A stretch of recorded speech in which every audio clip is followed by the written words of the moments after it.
Let's do outtakes. Quite like 2 hours. Yeah, let's do some outtakes, guys. This is the outtake wheel. Okay, you want us to do a 5-minute comedy set? Please don't. That's high five. I love to do that. Yeah, let's do it. Actually, I'm going to de-hoodie because my hoodie's not that interesting. Then I'll sweat all off. Oh, that's kind of Yeah. jack off as well. Yeah. Sweating like It's fuck. a very niche craft set of t-shirts. You've got a local band. I've got a brewery from Bumfuck, Vermont. Like, yeah. From Bumfuck, Vermont. Lovely. That's they're from Stowe in Vermont. Lovely place to be. I really hope we had to like change the title at some point. Actually, well, that's like on the sign. It's like off the A9. Yeah. Fuck Vermont. There we go. There's a camera rolling now. Well, we're doing outtakes. Right. Everybody's in picture, I think. Picture perfect. I think. Fix my hair. Yeah. Should have got an order of. Like, I was so shocked when I saw you and literally I was like, oh shit! You were shocked. I saw the day he had basically done this. Really? But the day of the rehearsal and the day after, when we went up, I was like, Jesus. yeah. So, it was a kind of. Just a wee bit more and then we should be done. It was a, Yeah. I'll need a passport for. I don't know. Yeah, you need the passport for And it was like, well, it's going to last a decade, so I'm definitely going to hear it in a decade. So we might as well Make things easier. Just need to adjust this camera slightly, but it's all good. I mean, mine literally looks like I'm like coming off of heroin.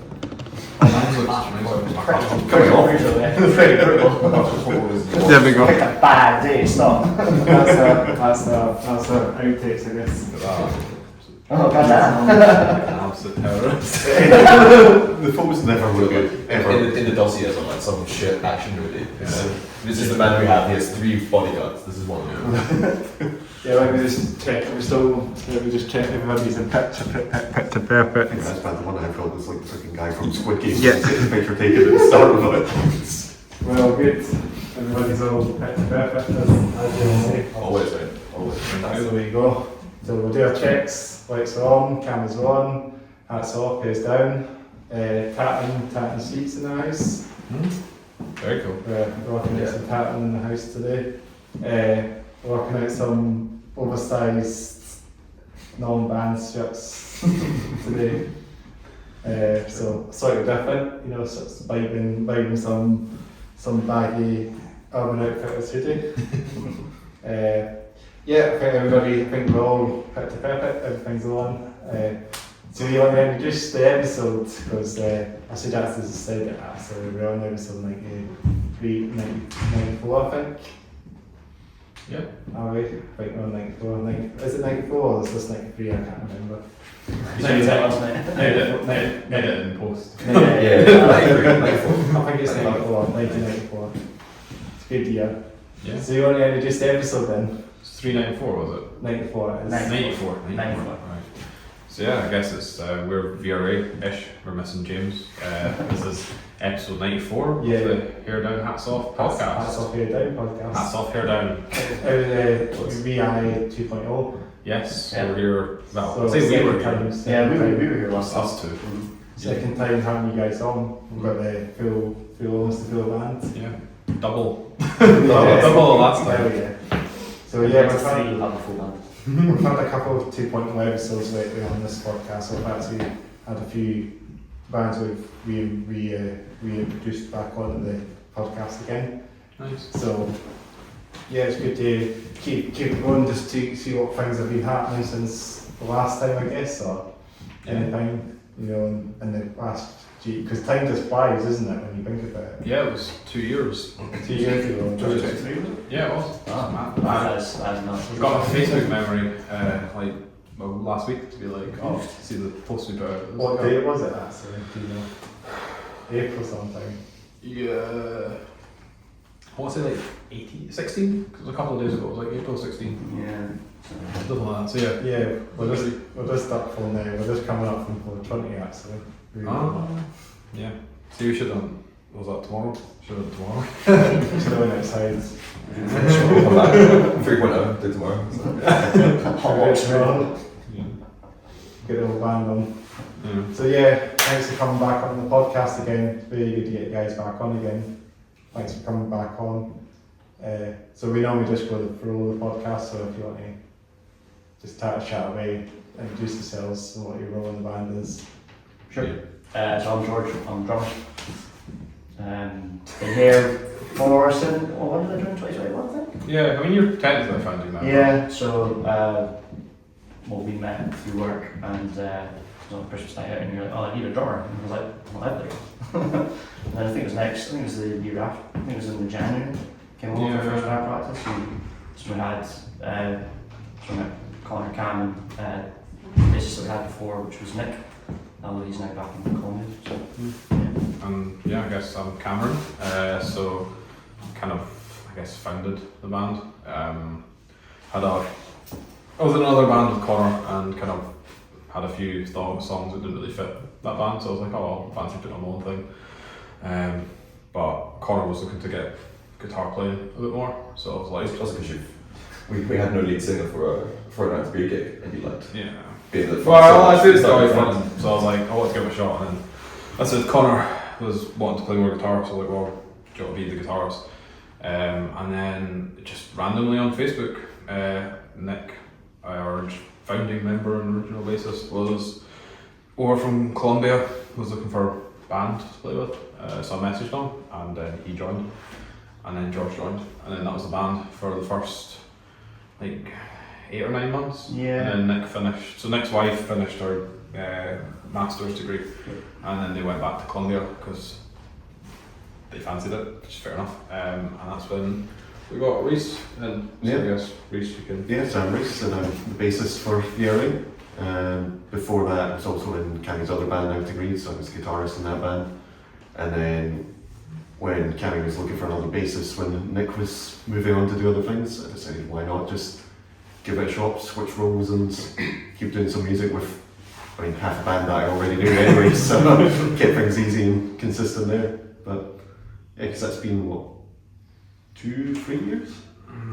3? Yeah, it must be Almost 3, because it was October 2022, you played your first gig at Bandlands. Yeah. Yeah, so So coming up for 2.5 years. 2.5-ish. Yeah. Good time. Yeah, time flies. Connor, like guitarist and keys player to the VRA, that I'm jumping on bass for a gig next time. So, I started off with Cameron like right at the start because I played in VRA with Cameron as well. Played bass for that band, bit of keys, bit of cello here and there for that. 9th degree. For 9th degree, yeah. And then, what did I say? You said VRA. Did I? Oh, and then wanted to show up like how you play instruments that aren't just bass guitar for the VRA. So I jumped on as keys and guitarist as well. And still here. Left for a bit and then came back. Banding us for Ireland. It's true, but you guys did beg me. At every gig was like, oh, can you just guess in this one? The keys. Oh, sorry, we actually haven't got a full set yet because we can't even. So can you just come back and play keys? Maybe a bit of a guitar and then also backing vocals. Also, we wanted to just record in. Yeah. I didn't really leave. There was like one release you guys did without me, but otherwise it's me featuring Connor or whatever. Yeah, we've got one release that doesn't have Connor on it, and then one release that has Connor as a featured artist. So he technically wasn't in the band then, but He is now. The flights will get a bit expensive to keep playing. To keep playing VRA gigs like. You come back for a gig, well, it's going to cost me like 300 quid. For sure. We're going to get a 4.5-hour bus to the flight. Yeah, Connor rejoined in like December last year. So it's been. So we kind of like things have kind of gone on hold a little bit because we basically had to get them back up to speed, and I'd kind of like figure out because we'd kind of gotten used to playing as like a 4-piece, so it was like almost like reworking songs that would. Some of the songs were 5-piece initially, but then they changed quite a bit. So like just trying to find stuff. But we had a first gig with them at Legends. Yep. So it was meant to be on. Our first gig was meant to be in January 24th. Banshees. Yeah. That was the storm. Yeah, the like 100-mile-an-hour winds. So we thought maybe not. And one of the bands, the support band, was coming up from Newcastle, so it was like probably not. Yeah, it wasn't very. Not the safest. So yeah, it was our friend Kevin. Who's done a few gigs for us. Was that Connection State they're called? Yes, it was. Shout out to those guys. Yeah, no, they seem really good. Shame we weren't able to play with them, but yeah, they're coming. They're Newcastle, so we were like, that's not happening. So Kev cancelled it, but rescheduled for, it was like March 14th or something. Yeah, I think so. But that was at Legends, which was quite nice. Not played there in ages. No, it's a good venue and Yeah. the sound guys are always really good. Yeah, shout out to Dino. Yeah, so checked all the horns there as well. But yeah, so we played that. It was Connor's first gig. Went well, nothing blew up. Keyboard stayed mostly intact. It blew up. The keyboard just wasn't working at soundcheck at all, but somehow held together for the gig. So that was good fun. And then our next gig is the 17th of May. We're playing the Mash House. It's put on by Reaction Management. I don't know, you guys spoken to a couple of their bands. And I think it's an Italian, Seraphic Eyes. They're an Italian grunge band who are headlining. So. Hell yeah. So they should be. I've not obviously not seen them. They're Italian. I don't think they've come over for a while. So yeah, they're headlining, and then there's a couple of local bands supporting. So it should be a good show. But Reese is out of the country, so Connor's. We're going back to 4-piece. Connor's playing bass, and James is on guitar. So Just relearn all the songs on guitar and keys to then play bass. So yeah, it'll be a bit different, but I'm like quite excited. It's just. so it's quite improvising all different instruments in the band as well. Well, yeah, we're all kind of multi-instrumentalists, and like when Connor left, we went back to 4-piece. Started playing guitar again, and a bit of keyboards, and so like, and then when Connor came back, I went back to just singing, and obviously because Connor plays bass as well, and Reese plays guitar, we can kind of just like do whatever. Do it feels. And like it was a good offer. We got offered the gig by Reaction Management, and it was like, oh, cool. I was like, sure, yeah, let's do it. And then checked the band, and Reese was like, oh, wait. And I was like, well, that's a future us problem. But we seem to have. We were going to try and get a stand-in, but all my bassist friends were busy, so. Modify as we need to. Yeah. So yeah, we're cool. It's quite a cool set. We had to change things up a bit. Played songs we're not playing that often because I don't know. We often pick our sets based on like who's all there. It's like if there's like Connor's first gig, we played a lot of old songs that had keyboards in it because we could, and it was like great. Whereas this gig, we're like we don't have keyboards, so we only have guitar and bass. So it's like kind of reworking stuff to kind of So yeah, it should be fun. Yeah, so that's quite soon then, that gig then. May 17th. May 17th, Saturday night. You can get your tickets online, pre-sale. Please buy pre-sale. Makes everyone a lot more comfortable with. I get down to that one hopefully as well. Yeah, no, it'd be good. The lineup looks good because there's because I think. But we don't know the order yet, but I think it's Ewan Patrick Music. He's a solo artist, but he's got a band for this gig, so interesting. I don't know if he always plays with a band, but looking on his socials, he mostly I think he's a solo kind of guitar singer-songwriter, so quite cool to see what he does. And then it's Silver Dollar Room, who are, I think they're fairly new-ish, or they've just come on our radar recently. Just slings it out. I don't know if you know, I think it's Jamie Turnbull, he's a producer. Yeah, I actually know him because he actually. Yeah, so he's a producer as well. So I've seen sort of met him a few times in the past and that. I think he's a drummer, maybe, or a guitarist. I can't honestly. Well, I know I did shout out to him, I know he's a producer. Stuff seems really cool, but yeah, I think Silver Dollar Room's like his band that he's kind of started up. Yeah, so. I'll get them all, I'll hit them up and get them Yeah, all. no, definitely, they sound, I looked up on like YouTube and stuff and they sound quite cool, so yeah, should be a cool set. And the Mash House is a nice venue, not played that well. I've been there a few times, it's like 3 floors as well. I mean, three acts of venues inside. Yeah, you've got like the wee top, you've got the main bit, and then there's Mash underneath, so it's quite good. It's quite an interesting venue actually. Yeah, It feels like you're in like one of those flats in New York, and like you've got the Brett Carden in that. So Yeah. it feels quite American. Yeah, no, and it's quite cool because it's got, from memory, it's actually got like a green room and stuff. That's based on the band, so you got the stage and then there's a room around the back. I've actually only played it twice. Played it once with my high school band that Hamish was in. That was a cool gig. and then played it. I did session work for a bit on guitar, I played guitar for, I think it was Carrie Scrimger, was her name. She had a support gig there, and yeah, that was the last time I played it. But it's quite, it's like a proper, like, I played with a band. I don't know if you've heard of them at all. They used to be called Twister, and they then changed their name to Juliet's Not Dead. But they kind of look like kind of old school. They look like they should be like an old school glam rock band, but they've got a lot more like modern rock influences. They're quite cool. I remember them purely because they like rocked up, and they've always got like 4 massive like Marshall stacks, white Marshall stacks, and the singer plays like a white 3-pickup Les Paul custom with like a Bixby on it.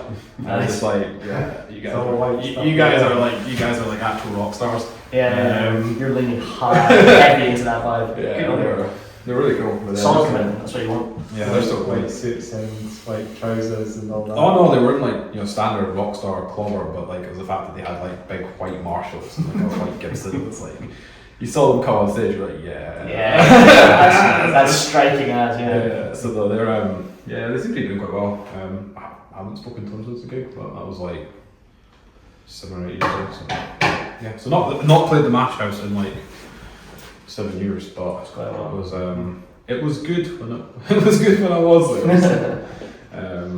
Still is good, isn't it? It should be good. Gigs as well, So it's a bit bigger than what we usually play, so it'll be quite nice. We'll actually have a bit of space on the stage. Yeah, that's pretty good. We used to play in stages that are tiny. Fit the 3 Hive is alright as stages go. It'd be nice if it was wider. It's quite deep. Yeah, you've got a bit of depth to it, but it'd be nice if it was wider. I think Sneaky Pete's is probably Sneaky Pete, or probably Banshees actually. It's quite tight in there. Yeah, well, when we played Banshees Labyrinth last year, it's okay though, because the ceilings are so low. The ceilings are really low. Yeah, and like the drum section is like fitted into what looks like it was like an old chimney stack, effectively.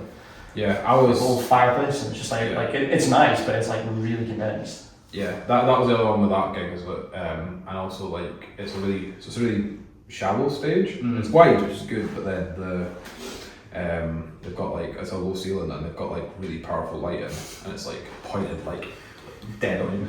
I'm quite looking forward to playing a gig now where I'm like singing with just the mic so I can move. Yeah. And I'm playing guitar and singing, and I have to stay there, and there's like the world's brightest spotlight like searing into my brain. It looks cool, to be fair. The photos from that gig look great. Yeah. So like, obviously playing guitar match, you just doing the microphone in this one. Yeah, so that's what I'm just singing. I prefer. I think it's because when I'm just fronting the band and singing, I get more of a chance to kind of actually engage with the audience and focus on making it like a show. Whereas when I'm having to play guitar, obviously there's a playing and singing, which is fine, but like between songs, obviously guitar's got a tune. You have to change like sounds and stuff, and so there's like an element of like the song stops and then I have to do stuff that's not like engage the crowd. And so it's a lot more work to keep it kind of fluid as a show. Whereas when I'm just singing, it's like, right, you guys can tune up and do your things, and then I engage the audience, and because I've just got a mic, I don't have to do anything. So it's like I can focus on actually making it a good show. You walk up to the gig with just one tiny mic bag, or George's unpacking. I mean, to be fair, it actually works quite well, because I also, for all the gigs, I bring, we always film our gigs. Yeah, so I bring my DSLR and a microphone, just because I found it's like the best way to get better as a band. Yeah. Because the band that me, Reese and Connor were in back in, well, we're still kind of in, but like when we did that, for the first few years, we would just play gigs and like, you'd like see snippets of things we were filming, you're like, oh fuck, we sound terrible. Whoa, Jesus, that sounds awful. So I started like bringing like camera, I had because we had the, what do you call it, Hamish was in the College of Art, so you could hire gear from the uni.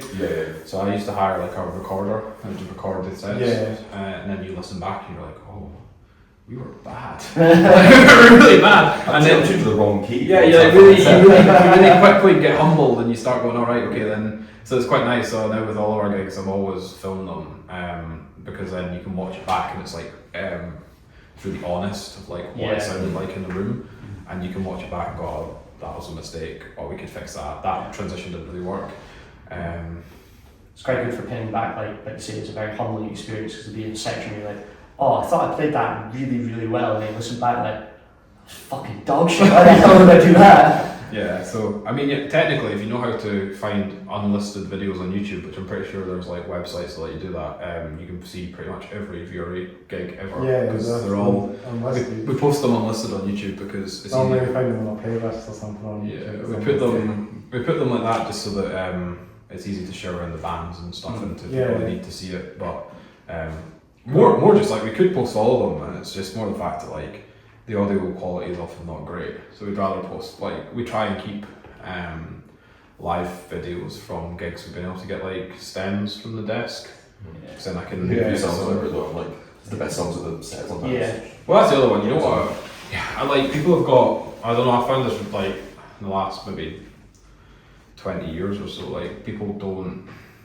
I don't feel like a lot of people know what live music sounds like, really, and it's why a lot of bands I think cheat nowadays. Is because like the expectation is so high that people listen to super processed and edited like recordings, and then like you notice that like live videos and stuff from like professional bands. I won't name any because I don't want to like. I mean, not that they'll likely see any of this, but don't want to like start shit with bands. It's because, but you see them like you watch the video back and you're like that's been fixed. Like that's not how. Yeah. I know famously, and actually I don't mind saying this because I mean, there was already a thing on the internet, but famously Metallica. Oh god, Well, I was they hoping you were going to say released- that, because like I was... They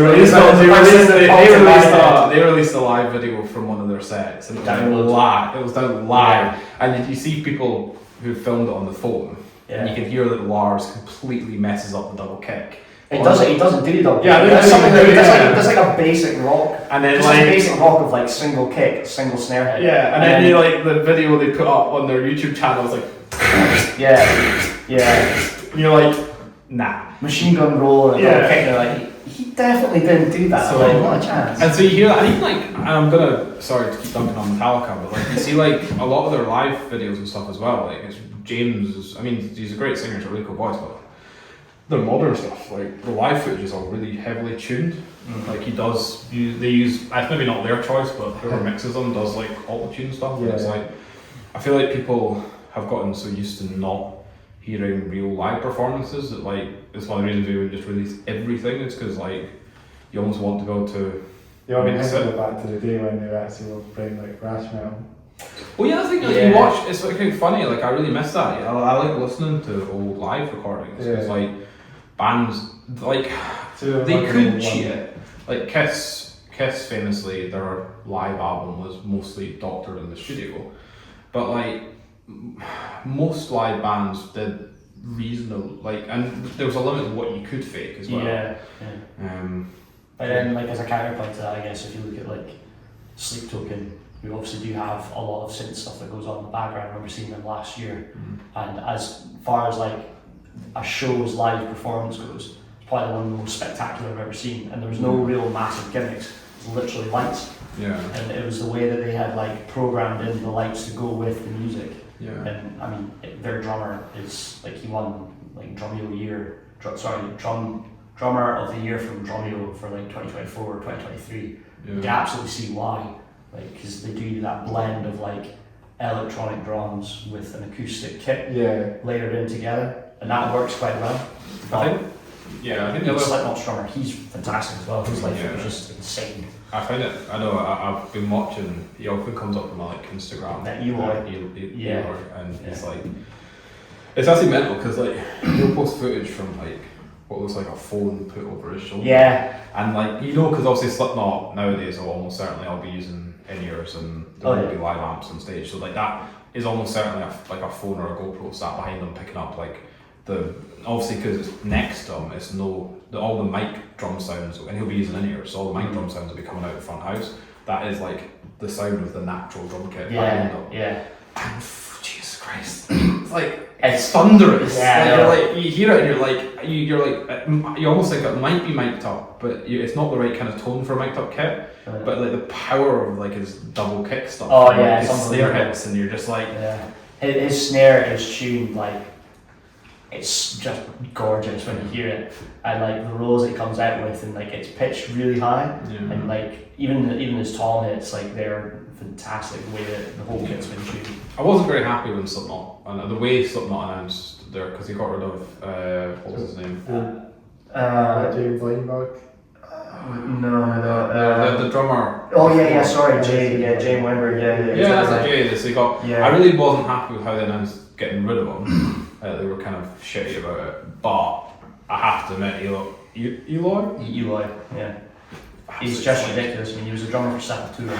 Yeah, he's like. It was quite funny because when that announcement came out, you probably saw it yourself. There was this like weird thing where there was like 3 big bands all had like 3 significant changes in their roster, and it was all drummers. And it was like a little bit like a weird like mishmash. It was like a weird triangle effect going on. It was just like, did you guys get in a room and just go, "Well, do you want to trade drummers for like a couple of years?" Yeah. But no, I mean, I'm hoping that it means that Slipknot will bring out better music. Their last album was garbage. And I'll say that as a fan. Not to brag on any of the big bands like that. Because it's such a fan of Slipknot. Like, I listen to like, and I'm not even like a hardcore. Like, I'm younger, so like their like Iowa album is alright, but it's not like that's not the era of Slipknot I got into Slipknot with like All Hope Is Gone. So like that's era. Yeah, that's like the album after me. So like I was Iowa. That was the album that got me to Slipknot. Yeah. James and I are where's my team getting our attention next week? So out of the 5 members, James and I are the older ones. So I think James is just an 80s kid. Mm-hmm. So he's 89 and I'm 1990. So and then we're young. Well, not that young, because you're 28, I'm 27. Yeah, I'm still 25. So fuck me. This is a child. Like 10 years on you. 29. Yeah, but no, same age now. But yeah, no. So like, I got into that, and like, even then, like, the first like, but yeah, even like the 2 albums that came out when I was old enough that actually came out as I was already a fan of Slipknot. Because it was the VRA Chapter with Devil and I. Like, there's some weak stuff on that album, but like the Devil and I, Custer, like Jesus Christ, there's some incredible songs. And then like that's the last good album, I think, in my opinion. Yeah, and then they did the one after that, which had like Neo 40 and stuff. Like Neo 40 is one of the best Slipknot songs they've released in a long time, and that album was mostly good shit. And then that last album, like, I don't know. I think the single like Chapelton Rag or something was like okay, but like it was just, I tried to listen to it a few times. It just wasn't really for me. So they're rumoured they're bringing out a new album. So when hopefully it's Eloy on drums and they've gotten a bit heavier again. Yeah. Because he is hoping for that. Yeah. Bring some good shit again. So in the house. Clown, if you're listening, which you almost certainly aren't, but if you're listening, bring out better music. I mean, that'd be a great way for publicity if we can start some beef with Clown from Slipknot. Listen here, cunt. Do better. What do you fucking do? It's not looking about. Go to see your real gig, right? Mash House next month. Clown's just in the background, like, we're gonna fucking buy this. This is we need to get a Slipknot tribute band on in the Marsh House if we need a 100%. big enough band, so tribute Slipknot band. Is it called Not Something instead of? Oh, I'm not sure. Yeah, there's definitely a pretty big UK-based Slipknot covers band. Because of the whole joke I was on there, I saw it. I feel like it wasn't made up. It was a real thing. It was they've got a name that sounds like something related to knitting, and they got hired by a like knitting group. Oh god! And they turned up and they started playing, and like, people were like, oh. It sounded like the really professionally done prosthetic masks. They actually just have like knitted masks and the crannies have all made them, because that would be absolutely spectacular. There you go, that's your next. That's the next gimmick. That's the next band idea. So we've got a Slipknot covers band. We're just knitted. Granny's knitted mask. Here you go. I see you guys do masks and with your band obviously. You guys have masks, don't you? Now? Yeah, it was and the suit and the black shirts and ties. It's not like it was I feel like that's something that. For us it was we had our Dance With You single, it was an EP kind of thing back in 2023. Yeah.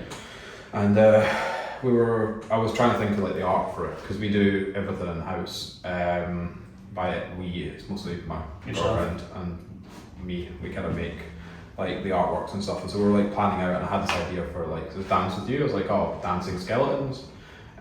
So we did like a design of dancing skeletons, and I thought it'd be cool if we could wear like skeleton masks for like the gig. Yeah. Getting skeleton masks that don't look stupid and have mouth holes is almost impossible. So the next best thing was kind of skeleton looking masks, which is what we wear to this day. Because yeah, it's masks and then like white, kind of, because we had a lot of our inspirations are, because we're starting to look into doing some more kind of emo covers, and so there's a lot of that, and obviously the black shirt, red tie, like My Chemical Romance, Green Day thing, like that was a thing, and that's kind of like not doing that exactly, but kind of taking that slightly and just wearing.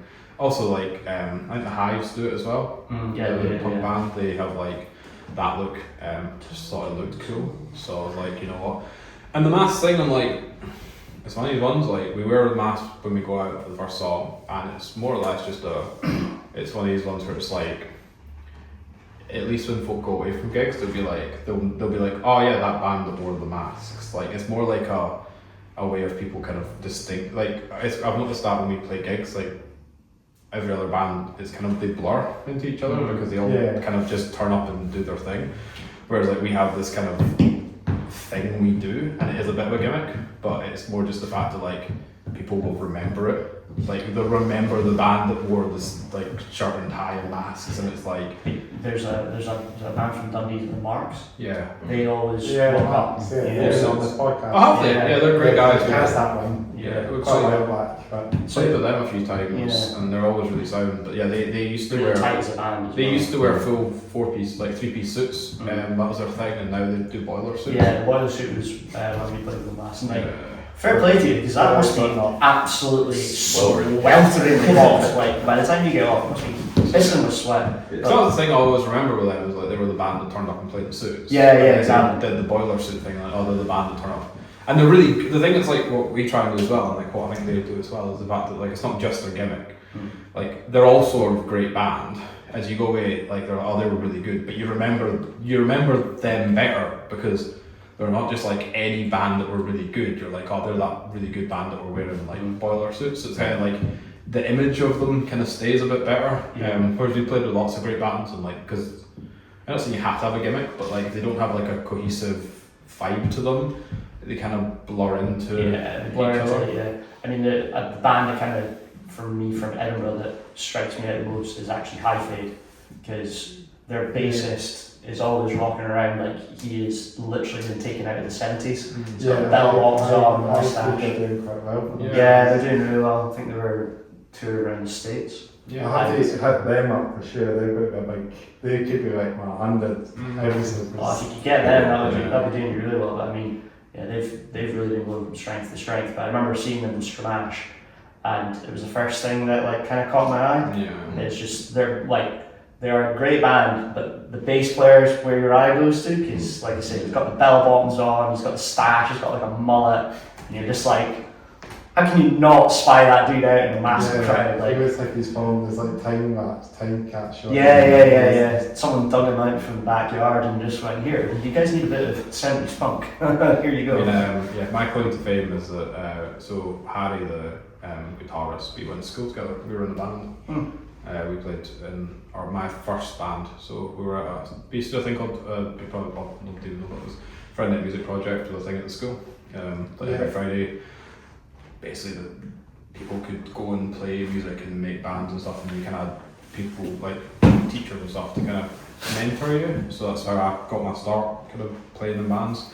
And yeah, the first band I was in, me and Harry, because he lived around like the street from me. So we used to we used to play. It was kind of like what kind of metalcore covers. Like we used to do Avenged Sevenfold stuff. He was a ridiculously good guitarist. It's quite good. It was actually like one of the reasons like when I was a kid, like I think when we were younger, like it was what pushed us. We were kind of both kind of pushing each other to be better musicians, almost out of an ego thing. It was like you can, like he'd turn up and do something, I'd be like, shit, that's really cool. And then I'd like go away and learn something cool, like, oh, that's cool. And then like but I've not spoken in years, so we don't have a connection anymore. It was just more when we were in kids. But so definitely, if they become like legitimate famous, that'll that could be my story. It's like I was in a band with him. I mean, yeah, I think they're pretty well on their way to be doing it. Do you think they'll be on like rock magazines and record deals? They've definitely. I mean, they've got a management contract that seems to, because it seems to be. I've kind of followed them passively because obviously I know Harry-ish, and it seemed that like they got like a management deal like a couple of years ago, and that was like that. I don't know much about management deals, but whatever that was, like, you know. Well, yeah, really. Well, I think the only reason for me, I remember seeing them. I think it was from like videos they chucked up on TikTok rather than saw on Instagram. Yeah. And it was obviously them like busking around in Edinburgh. Yeah. And it was just like, oh, it's like quite a unique sound, really. For Yeah, like, it's quite funny because like, on the average, like it's really like it's still got elements of rock in it, but there's like funk. There's a funk drive that pulls it further. It's quite funny though because it was like definitely 70s what? Yes. I mean, like maybe 70s coming in the 80s sort of vibe, but like I think I don't really know how you'd really put it, categorize it into a genre because it's a blend of things. But yeah, it's quite interesting though because like I mean, don't speak for him, but like Harry was like a metal guy. Yeah, well, I think the drummer is definitely he was like super metal. He was a shreddy metal guy for years, and then I don't actually really know what happened. Like, because you know a few kind of metally rock bands growing up, especially when he was starting out, taking it full time, and then like kind of like flipped into kind of this more funk stuff. It's also a good move. Yeah. Like, I think the big one is like it's stuff people can dance to. Well, that's the thing. Like, if you like, when I saw them in Stramash, they did a cover of Sandstorm by The Root, I think. Oh, yeah. And like obviously they didn't have anything electronic based, so it's just guitars, bass, and drums. And the way that went down in a Stramash venue on a Saturday night, everyone's up on their feet and loving it. So it's great hooks.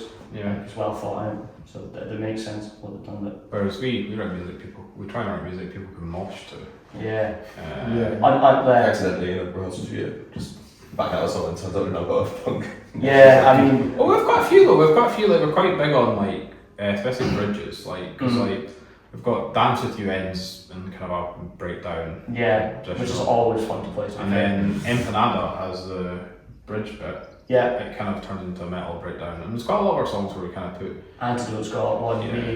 When I think we probably said this last time around here when we made Antidote, came from Connor. He was just mucking about with the riff. And that was me. Sorry, We were going to take it. We had a totally different, because we were a lot softer when we had Nick in the band, because Nick didn't. Nick wanted to write kind of more indie rock stuff. That was fine, and that was cool. That's what we did initially, and then so we had this like indie rock thing, and it was a really cool. I actually think it was the outro for Midnight. It was a and I was like trying to figure out where to take it next, and somehow landed on the and was like, oh, that's really cool. And then basically milked that for. Made an entire song out of it. But the thing is, we've closed with that song. Pretty much every single time, and like it's got a good energy. Like it's quite funny. Like most bands, quite often when we put like a cover at the end, we'll still put something then Antidote, because even though it's an original, like it just has such a good. It's just such a good set closer. It's kind of the reasons we like not really ever bothered to write a new, like we don't have any goals to kind of write another Antidote, because like we don't need it. No, that does sits so well in the set. Like if we had another kind of punk tune, I guess possibly if we start playing longer sets, maybe. Like our sets are easily 40 minutes. Yeah, and like there's been a couple, like it's quite interesting because the way that like for Reese and Cam, the way when you guys produce riffs, it's quite variable to like what James would come out with in terms like what was it tritones? Yeah, James loves chromatic stuff and tritones. So it's cool, but it's like it's quite interesting because he's a fucking bastard to sing. you write this riff and like that sounds really cool, and I'll start trying to like figure out how you sing over it. And you're like, oh Jesus, that's crazy intervals, but it's quite cool. He's definitely grown up. I don't know the bands that he actually grew up with, but like it's that kind of like, I don't know, like I noticed that a lot with like Queens of the Stone Age and stuff. It's that kind of like like kind of really purposeful dissonance. That's kind of a bit of an earworm, but it's quite cool because like it's not how I write riffs. So it's quite cool because then he can bring kind of riffs that we wouldn't have Yeah. thought of, and then we can kind of take our version of it and kind of put a spin on it to get it to work for VRA. But there's been a few riffs that he's definitely just popped out of nowhere, and I'm like, holy shit, like that's in my ear and I cannot get that out of my head for the better part of a couple of days. And he's quite good at doing that. which is useful. It's what we needed because You want you want it's something also it's what works for me because Catchy and that. yeah, it's what works for me because like one of the reasons I like to just sing in VRA is that I am a guitarist. I've played guitar forever, but I write guitar how I write guitar, and I play guitar how I play guitar. And I want to be in a band that's not that. Like I grew up with like, for me it was like, my massive inspirations were like Slash, Jimmy Page, John Frusciante, kind of the more classic rock. I mean, John Frusciante's not, but he was massively inspired by like Hendrix and stuff. So it's that kind of old school rock guitar, and even then like more did a lot of Metallica and Iron Maiden's like old school metal. And that's kind of how I write riffs and how I play. But I don't want to just always play songs like that. Which is why I quite like just singing, because then it leaves like you guys and James to like come up with parts I wouldn't have thought of, and then I can write vocals over the top, or I can come up with like a kind of song and some lyrics and stuff, and then be like, hey guys, do something with it. It's quite nice. So I just get a bit bored. Like I've written lots of songs, so I'm like quite like it if someone else comes up with something that I like, and it's just not what I would have done. I'm like, great. You get more out of that from like collaborative songwriting. Really. Yeah. There's definitely been elements where someone's just come out with, oh well, why don't we try that? And like, oh, actually that really works. And I would have thought to. There's very few solo things musically that have been as good as things that people do in bands. Like you need that kind of friction. That the best bands, it's usually because it's that kind of push and pull, and they all kind of collaborate and kind of. And you actually notice it with a lot of bands, and like they come.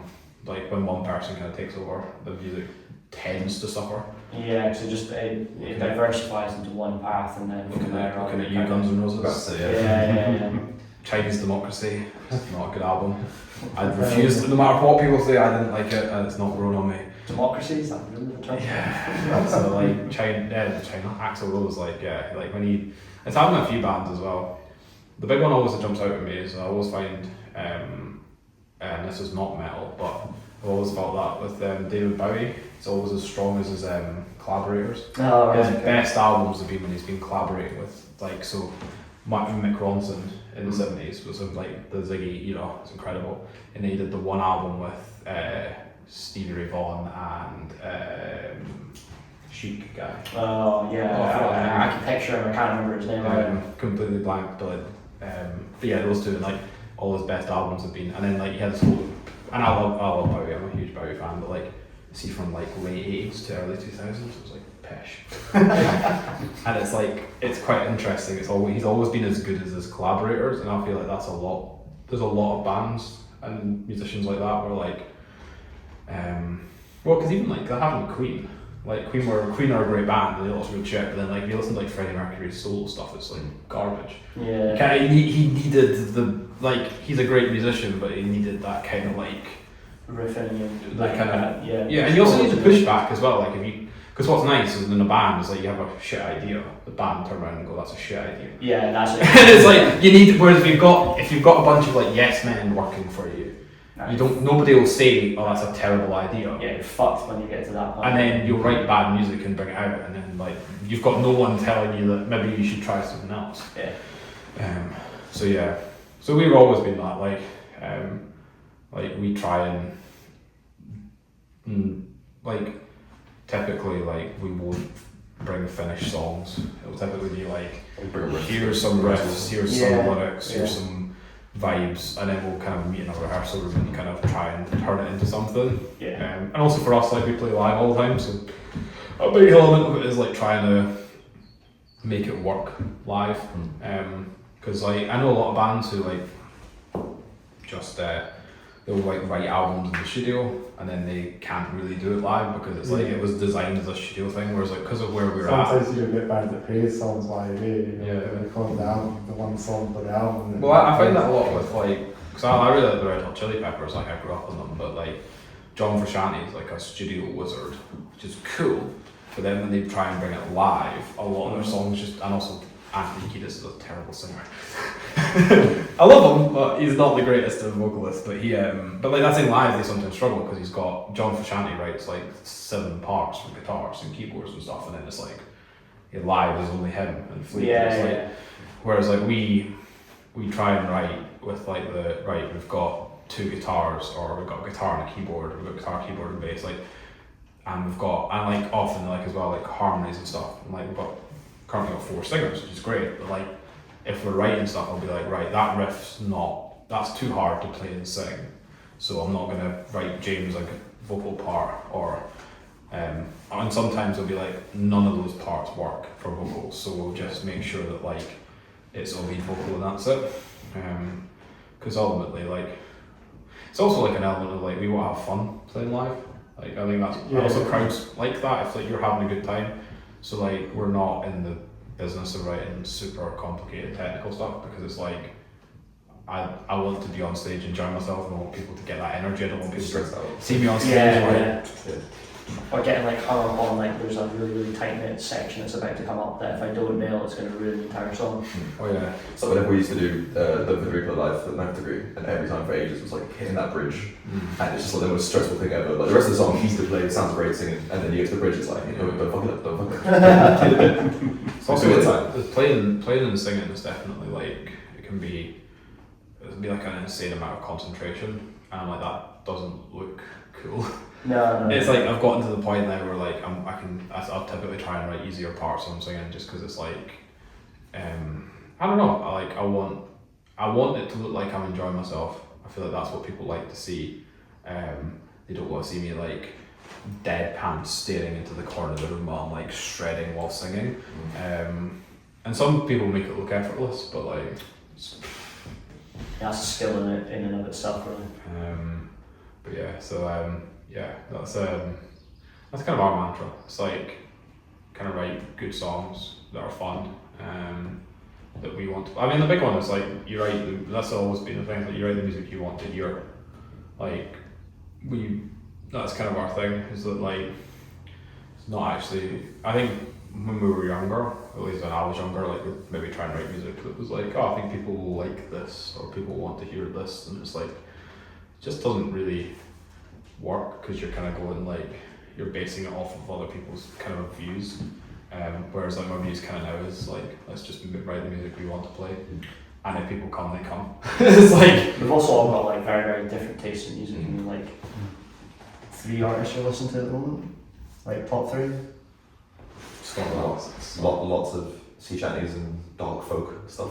Also the Jupiter, Sylvain, like Black Hill, Hungarian folk band.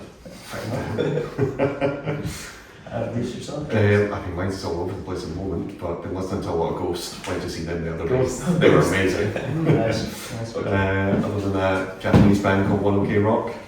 Very much just sort of modern rock sort of stuff, nothing fancy, but just great vocalists, great band. And I think who else I've been listening to recently? It's Iron Maiden. yeah, I've been it's kind of varied a lot. I think that recently it's been listened to a lot of like Taking Back Sunday. Oh, cool. Sure. Terrible live, but they're really good songs. You've got to stop slagging off bands. I mean, the caveat at the start was we're not trying to start beef. That's definitely not a controversial take. Like Taking Back Sunday has never been renowned as like the greatest live band. They write amazing songs, and I love listening to them. And I actually don't mind them live, but like they are a bit loose. Would be the best way to put it. Yeah, I don't know what I've carried. Like I've been bad for just like playlisting a lot. I have been listening to the Marks' new album. Oh, right, nice. Got a new album out. The Marks, check them out. I can't remember the name of the album, but The Dundee band. yeah, their new album's really good. Really like the artwork. The bassist, does a lot of graphic design stuff himself. So like did like a, so like had designed like a digital like artwork, but then like basically made it like paper match, kind of cut out. Oh, that's version, really so took a photo of it, and it was like it's just like a physical thing. So I remember being like, that's really cool. But the album's also great. And I'm going to call it, I guess, I've really been the newest Disposable album. That coming out? Oh yeah, you're walking it out, eh? Hell yeah. How are they live? They did good live. I actually haven't been able to see them live. They're all incredible musicians, so they probably are. I played with the bassist, the drummer for them in a ska band, which is a bit of a left field connection. But yeah, so we played in that band for years, and yeah, so that's how I know Disposable. And I think we also kind of like Oliver, who used to be in the band. He works with the studio we work with a lot. And Owlshed Studios, is where we record And drums. Scott and Jack Davenport, Yeah, and they know Oliver quite well. He does stuff with them. So there's that kind of connection. And then Jack, who's now the only guitarist in the band, He's the only OG member left in Disposable now. no, I think they're all still. It was four of them, and then the guitarist Oliver left last couple months ago because he's got his own band, Big Irons, Yeah. or Big Irons or something. Big Iron. Yeah, they're really good. So you should get them on the podcast. Yeah, shout out to Big Iron. Yeah, their stuff's really cool. But yeah, he's gone to focus on that, and then there's the three of them, I think. But yeah, and Jack, he works at Legend too. So. Oh, Yeah. No, you probably saw him. He was there chatting to Dino at the start. Oh, no, you might not have been. I might not have live heard yet. I'm trying to wait for that. But yeah, Jack's sound. Only met him through Legend, really. Liam's the one I actually know. I said the drummer. Sick drummer. I think he teaches. That's kind of his thing now. Oh, He okay. teaches drums, but yeah, I played with him for years in a ska band. But yeah, so yeah, no, I've been listening to their album. That turned into a long answer. Well, for me, it's a guy called Knox. He released an album a couple of months ago. This is No. your country stuff. No, this isn't country. It was a couple of weeks ago. Really phenomenally good album. Lots of good catches and hooks in it. A band called Bill Moody, who I saw through in Glasgow last month. Who were fucking incredible live. And I would probably say, she does a song called something Rover. Irish Rover. It's something along those lines. Siobhan Miller. She does the Random Rover. I know. Yeah. So she's playing in Edinburgh. Her and her band are playing. French shit, or Well, yeah, kind of, yeah. Irish Soapy, Yeah. all the trad songs, but Yeah. so one be kind of background. Yeah, so there's the Edinburgh Trad Festival that comes Oh, around nice. this year. It's in May, and I think she's playing on like 12th of May or something like that. So I'm probably trying to attend. Really, like phenomenal singer, and I've been like, because I was like, I like this song. I don't know if I can justify going to see the whole gig, and then I started listening to her back catalogue. So I was like, fuck, there's a lot of good stuff in here. Right? Okay, I'm sold. Yeah. So I mean, that's quite like a varied Yeah. genre basis, and that's only obviously the three. I think that's You just guess the James as well, or just makes them up for James. Well, I mean, I think like James is, if we're gonna go for a punt, I mean, James really likes, I guess, Naughty's Kerrang would probably be quite a good like benchmark, like things like. I can go and dig out. Our Other popular, yeah. I mean, probably somewhere like. I know that Slipknot was probably a pretty big influence for him when he was growing up. Queens of Stone Age, as Kat mentioned earlier. I mean, you can never go 5 minutes without playing a Metallica riff. So- Yeah, so Metallica's probably his top 5 artists on Spotify. We were there, but that was because he was learning songs at the gigs, so don't judge him. But 2 to 5 was Mastodon, Blink-182, Amplifier, and Cardiacs.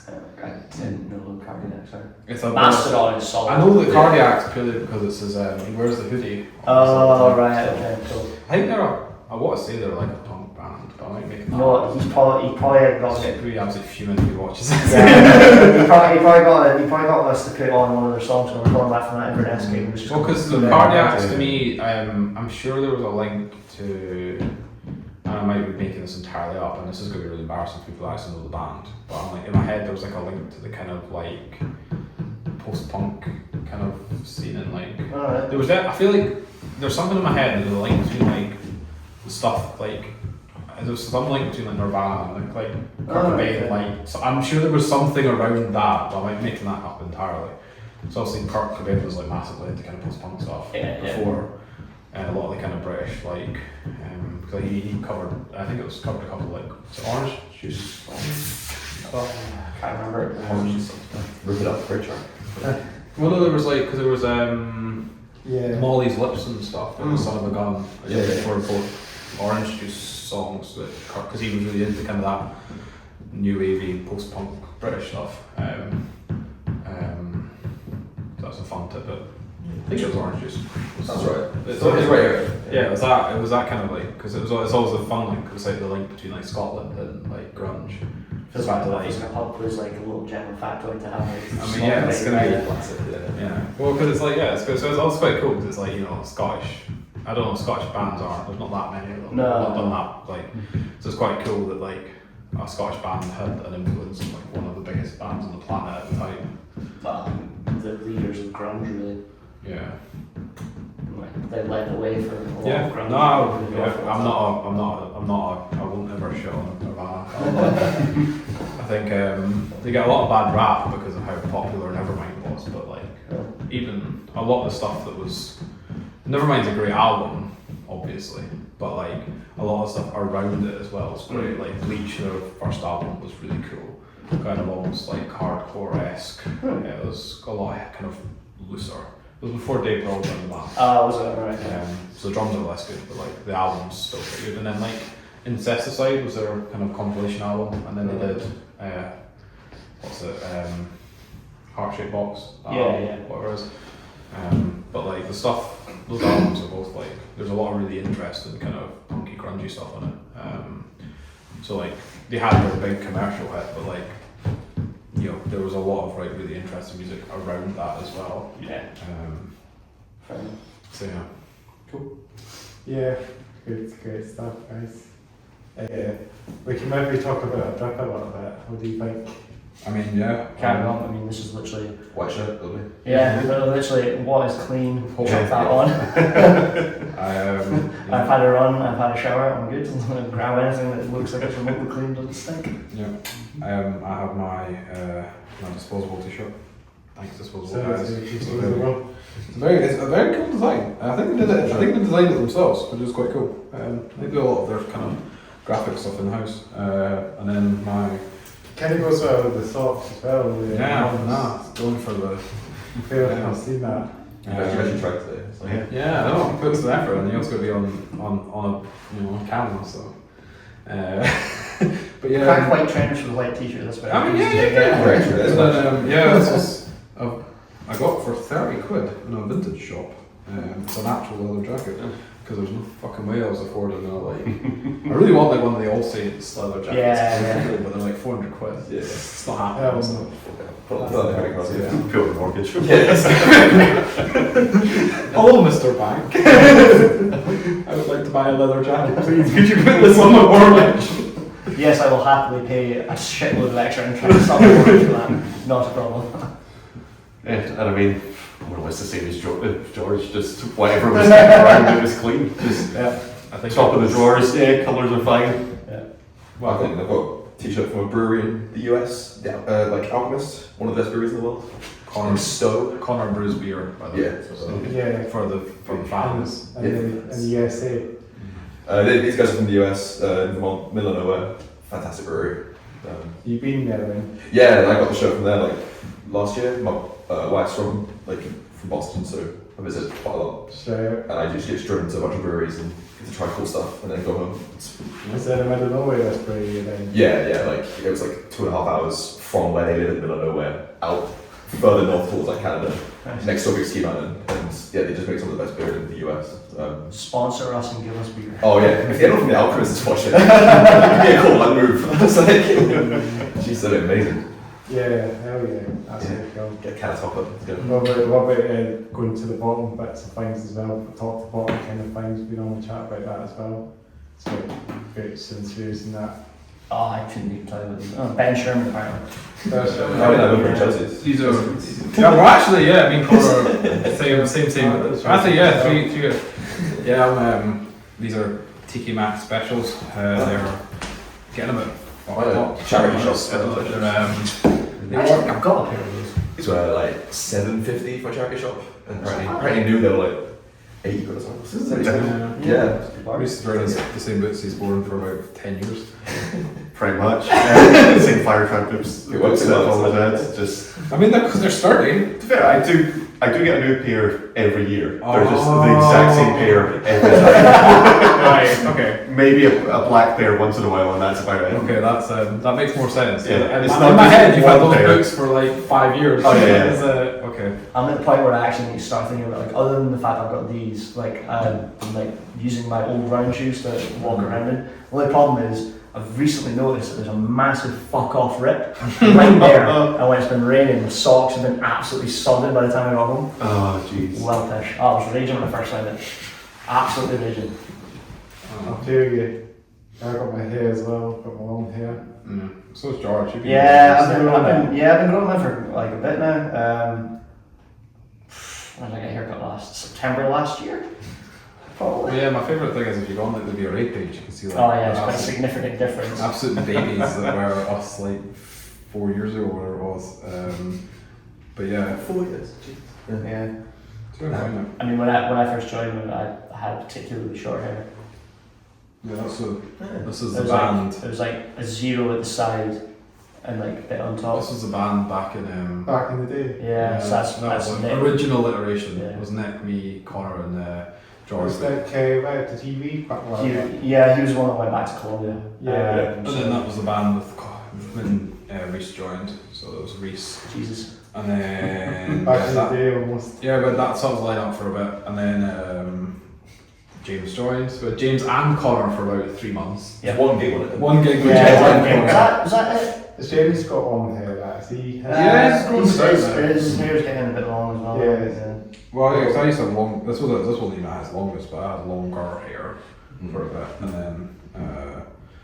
Shout out to all the band members, shout out all the band members growing their hair as well. Yeah, but then I got a bust because I got bored. It's a fucking pain in the arse. My drain keeps getting clogged. Oh, it's awful. Every day. Oh, it's a fucking geez. nightmare. Like, you think Yeah. my cat's hair is bad enough, and then I like go have a shower, and my feet are pretty much in a bath. Yeah. Yeah. Poor shit. No, don't My mind. hair's like this as well, it's always hard to wash it sometimes, you know what I mean? I'm not gonna lie, I do not wash them. It gets a rinse under water and then don't bother. That is like my high level of mankiness. Should talk about it. Shampoo. Nah. Talk about my drip. Like, I was using Urban Outfitters jumper, Nice. Urban Outfitters soapy, kind of baggy, Yeah. It's quite quite grungy. pretty grungy indeed. I'm going for this kind of like baggy kind of stoner look. I appreciate it. Yeah.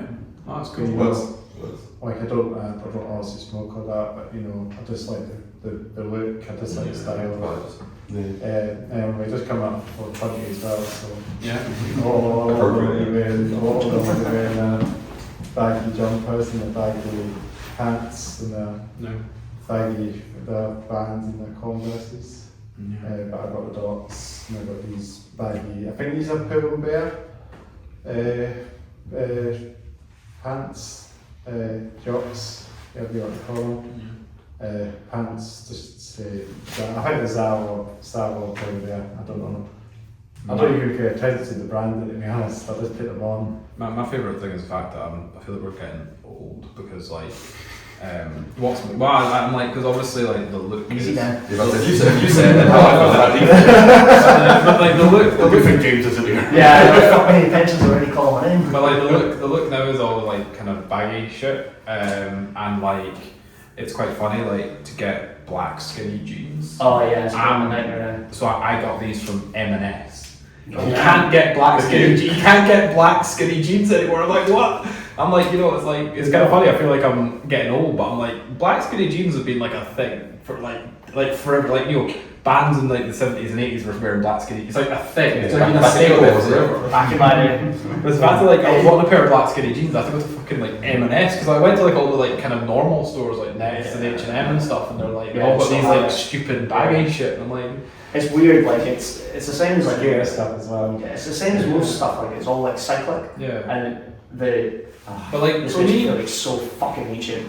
But like in my work, there's quite a few like grads and stuff that are early 20s, some of them are even teenagers, and like looking at the clothes that they're wearing now looks like something out of like a 90s rom-com, like 10 Things I Hate About You, and they're all kind of dressing like this, and I'm like, when the fuck did this become the trend? What was that What about? gets me though is like the kind of black skinny jean and black t-shirt thing was like, it's like, like you go back to the 70s and like guys like Lemmy and shit, and, like, and then even later like you got Dave Grohl and stuff. He like that's like all the rock stars and Slash, like all the rock stars like I grew up with, they all wore that. So that's why I like still wear it. But it's like it's kind of weird because like it's always kind of been a thing that enough people wore, but like as we're getting like this era, it seems like This era's kind of changed it quite a bit. Yeah. Like even just wandering around the streets of Edinburgh, I'm just like, I don't like this new fashion trend. Like that short Are we the oldies? yeah, pretty much. We're now the boomers. Yeah. I don't know as well, obviously. Lilacs and that as well, been a thing. That's it.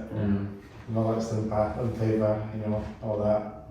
I'm guessing with the band like Highfade, you were saying earlier, they're doing the lilacs as well, aren't they? Yeah, mullets are back. I had a pseudo mullet for a little bit, and then I just got my head. I don't think I could pull off a mullet. I don't think I want I've to. If I was going to go for it, I'd have to go for the full tash as well. I've grown That's a on. commitment. That's commitment. I've grown on a mullet. To be fair, I think it's like a tasteful mullet though. Like, see that stupid thing where you get it like kind of shaved completely on the sides, and then you just have like a skunk stripe run down your head. Those look fucking ridiculous. Real mullet's kind of cool though. Yeah. But the ones So where it's we've like, got beef with Slipknot, got beef with anyone with a mullet. Yeah. nah, I've got beef with people with the stupid skunk stripe mullets. The thing that's when I first started like seeing mullets start coming back in was Hamish Watson, the Edinburgh rugby player, because he had a mullet, and I remember seeing him and like, oh, like I thought he was a good player anyway. But the thing that always kind of like clocked the two of them was just like, mullet man, mullet man's on the field, like we're gonna have a good time. But they might be coming back, well, obviously they're massive now, aren't they? Yeah, really picked up speed. Yeah, we've seen the next few years it'll be everywhere. I feel like this old school hair will be a thing of the past. Nah, you'll be fine. And Yeah, I think it'll still be a thing. Viking hair, it'll all be braid. Yeah, Sure. Yeah. Why not? Yeah, why not? maybe it'll just bury it, hey? That's it. Yeah, but yeah, I think it's been good to get you guys on the podcast, eh? Sure, it's been fun to it's be back. Yeah. Been good to get Try and get 5 of us the next time. Saying that for the third. 3.0 episodes soon, so no way I'll probably get the whole band on. Yeah. What do you think? We'll try our best. Try and get us all in the room, yeah. Yeah, try to get 5 of us in the room. on That's time. That's sometimes difficult as it is. Maybe the 100th episode you guys can come on. What do you Yeah, think? we can try. We'll try our best. Do the 100 one. Yeah, you can keep hassling me, and I'll be like, because it's fine. You message me, and I'm like, right, band, pick a date, and then it's like, right, we can do a weekend in like 6 months' time. I'm like, oh Jesus Christ! And then we get closer to it. It's like, oh no, my pal's got a wedding. Oh no, I'm actually on holiday. It's like, oh Jesus.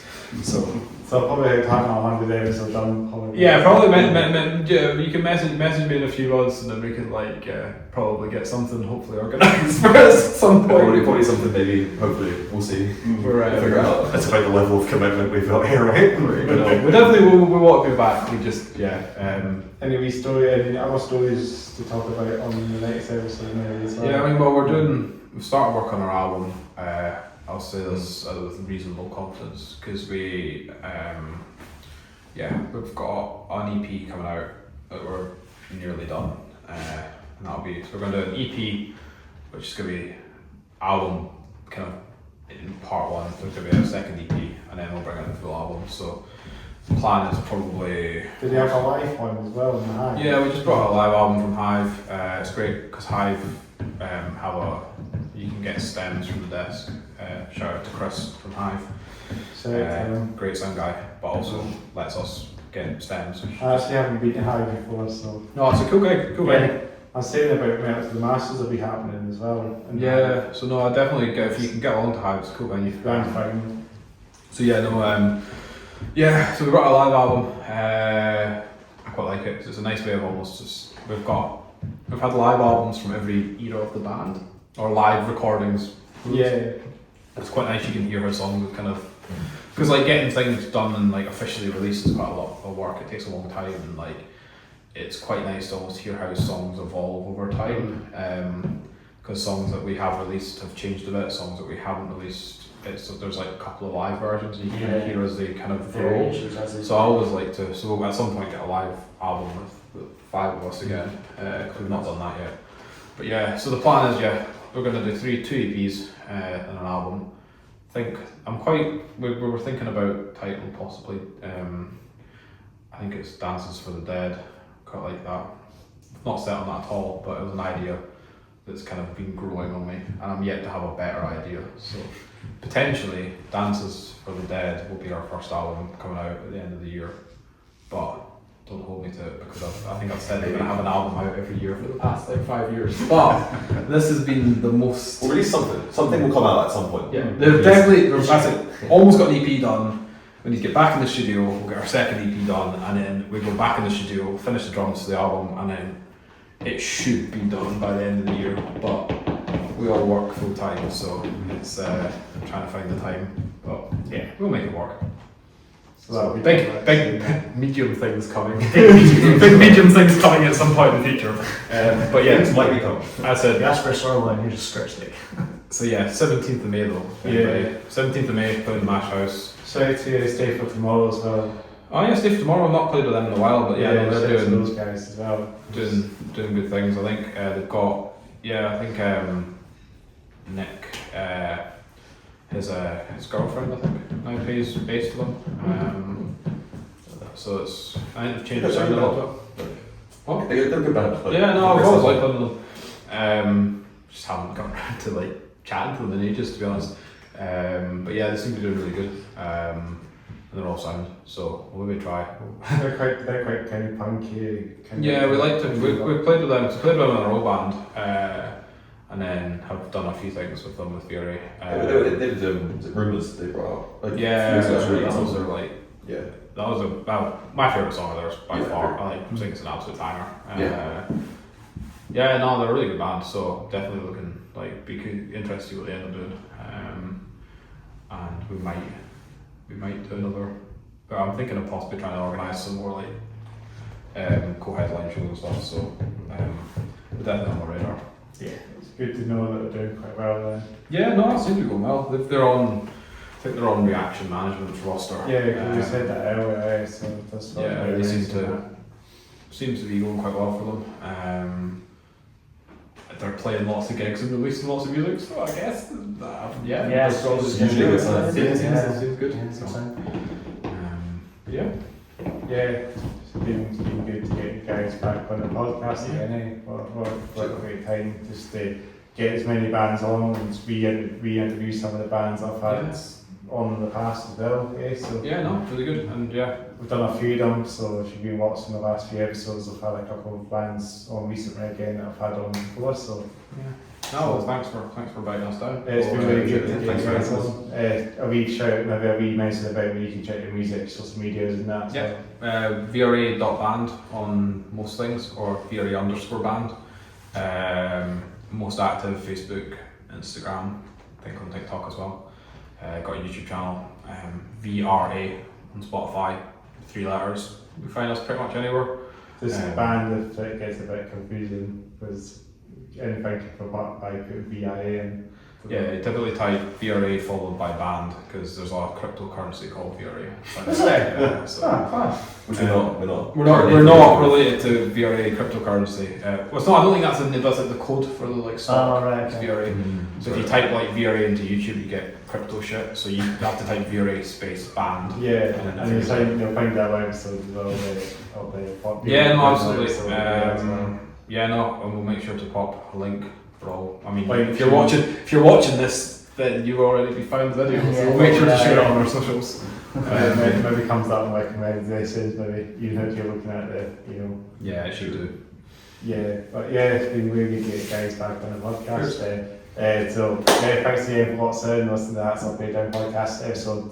I think this is 94, VRA 2.0, VRA Band 2.0.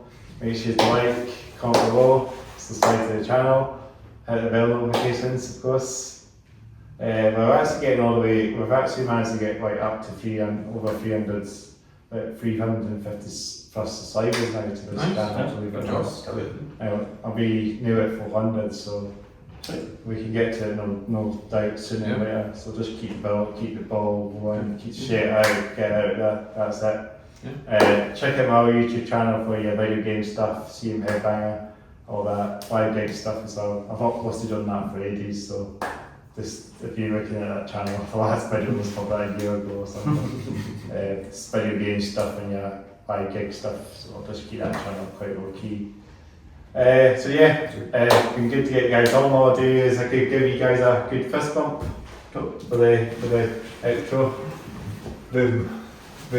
Nice. And then the last thing is I'll need to get a wee thumbnail. But we'll say peace out at the end of this podcast. That's how we should do it. Peace out. Signing off. So. Now.